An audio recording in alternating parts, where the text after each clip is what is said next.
भी मेरे भाई बहन व अन्य रिश्ते नाते आदि मेरे लिए केवल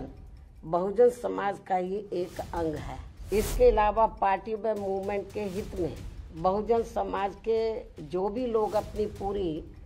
ईमानदारी व निष्ठा से कार्य करते हैं तो उन्हें पार्टी में जरूर आगे बढ़ने का मौका दिया जाएगा और इस मामले में मेरे रिश्ते नाते आदि भी आड़े नहीं आएंगे। बीएसपी की सरकार ने ही यहाँ यूपी में इन वर्गों के लोगों को यानी कि बहुजन समाज के लोगों को काफ़ी हद तक अपने पैरों पर खड़ा किया है, जिसे लोग कभी भी नहीं भुला पाए। लेकिन ये सब यहाँ सभी जातिवादी पार्टियों के गले के नीचे से अभी तक भी नहीं उतर पा रहा है। स्वार्थी किस्म के लोगों को आगे करके उनके जरिए विभिन्न नाम पर अनेकों छोटे छोटे संगठन व पार्टियां आदि बनवा के बीएसपी की इस ताकत को बांटकर इसे कमजोर करने में लगे। रिश्ते नातों आदि के स्वार्थ में कभी भी कमजोर नहीं पड़ने दूंगी। वैसे भी मेरे भाई बहन व अन्य रिश्ते नाते आदि मेरे लिए केवल बहुजन समाज का ही एक अंग है, उसके सिवाय कुछ भी नहीं है। इसके अलावा पार्टी व मूवमेंट के हित में बहुजन समाज के जो भी लोग अपनी पूरी ईमानदारी व निष्ठा से कार्य करते हैं तो उन्हें पार्टी में जरूर आगे बढ़ने का मौका दिया जाएगा और इस मामले में मेरे रिश्ते नाते आदि भी आड़े नहीं आएंगे। यहाँ मैं सावधानी के तौर पर ये भी बताना चाहूँगी कि पिछले कुछ वर्षों से सत्ता व विपक्ष में बैठी सभी जातिवादी सांप्रदायिक व पूंजीवादी पार्टियां बीएसपी के विरुद्ध अंदर अंदर आपस में मिलकर बहुजन समाज की एकमात्र हितैषी पार्टी बीएसपी को किस्म किस्म के हथकंडों के जरिए इसे कमजोर करने की पूरी कोशिश में लगी है, क्योंकि यहाँ जातिवादी पार्टियों को खासकर सन 2007 में यूपी में बीएसपी का अकेले ही पूर्ण बहुमत के आधार पर सत्ता में आना अभी तक भी उनके गले के नीचे से कतई भी नहीं उतर पा रहा है और तभी से यहाँ सभी जातिवादी व खासकर दलित विरोधी पार्टियां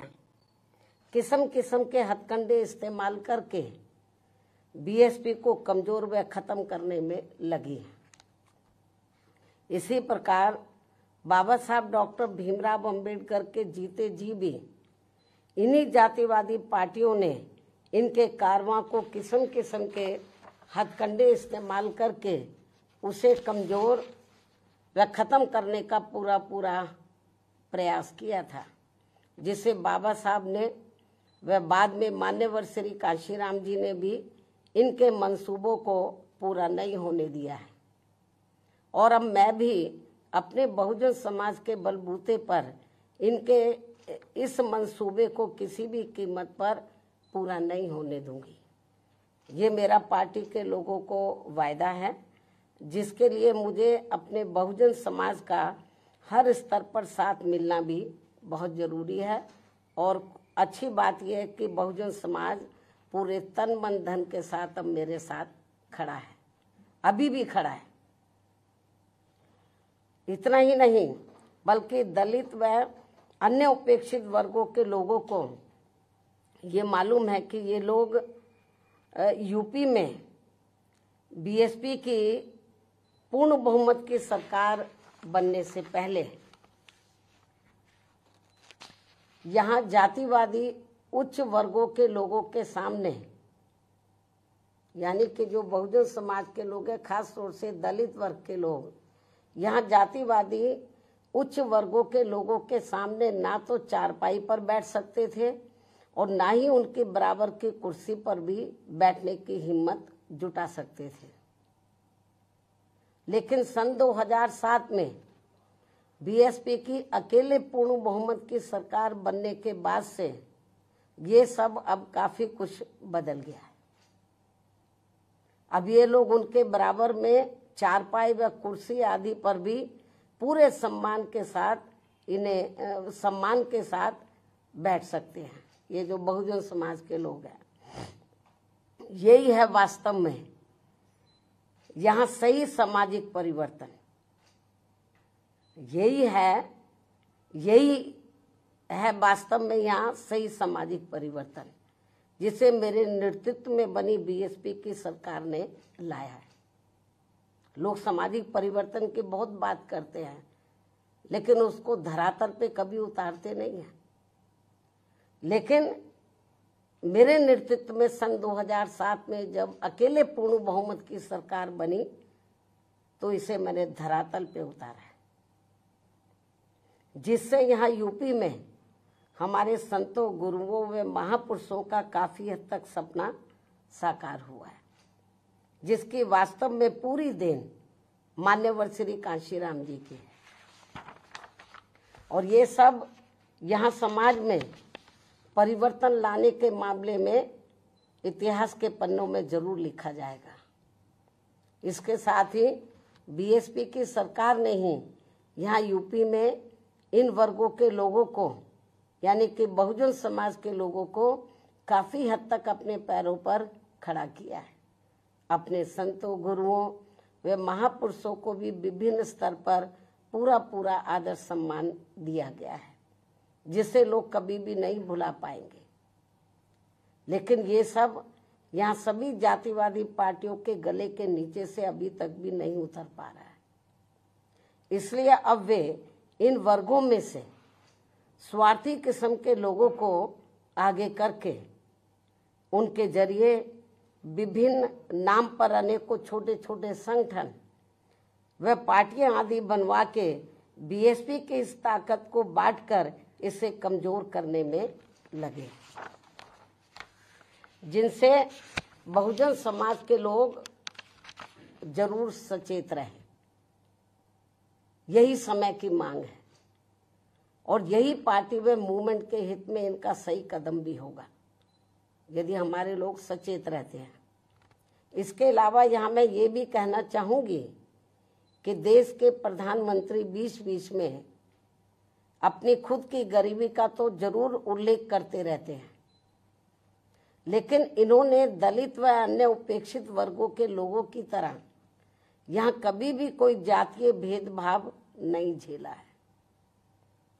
जो ये सब हमारे संतों, गुरुओं व महापुरुषों ने समय समय पर झेला है, जिसे अभी भी इनके अनुयायी काफी हद तक झेल रहे हैं। इसलिए पार्टी के मिशनरी व परिपक्व लोगों से आज मेरी ये भी पुरजोर अपील है कि वे ये सभी जरूरी बातें अपने बच्चों व खासकर युवा पीढ़ी को जरूर हमेशा बताते रहें, जिनको तैयार करने की भी वास्तव में सही जिम्मेवारी इन्हीं लोगों की ही है। इस उम्मीद के साथ ही अब मैं पुनः होली आदि के त्योहारों के बीच में इस बार मान्यवर श्री कांशीराम जी की जयंती बड़े जोश व उत्साह के साथ मनाकर इनके अनुयायियों ने जो उनको अपना पूरा आदर सम्मान दिया है तथा मेरे साथ साथ इनके करोड़ों अनुयायियों का भी काफ़ी हौसला बढ़ाया है, उन सभी का हार्दिक दिल से आभार प्रकट करते हुए अब मैं अंत में यही कहना चाहूँगी कि इस समय संसद सत्र चल रहा है, यह आप लोगों को मालूम है, जिसमें देश में आम जनहित के मुद्दों पर कम बल्कि अपने अपने स्वार्थ में राजनीति करने पर ज़्यादा जोर दिया जा रहा है, जो ये अति चिंता की बात है। साथ ही पिछले कुछ समय से वक्फ बोर्ड पर भी सत्ता व विपक्ष द्वारा जो राजनीति की जा रही है, तो ये भी अति चिंता की बात है। और यदि ये मामला समय रहते आम सहमति से सुलझा लिया जाता तो ये ज़्यादा बेहतर होता। केंद्र सरकार केंद्र सरकार इस मामले में जरूर पुनर्विचार करे, सोच विचार करे। ये भी हमारी पार्टी के केंद्र सरकार से पुरजोर अपील है। इस उम्मीद के साथ ही अब मैं अपनी बात यहीं समाप्त करती हूँ। धन्यवाद। जय भीम व जय भारत।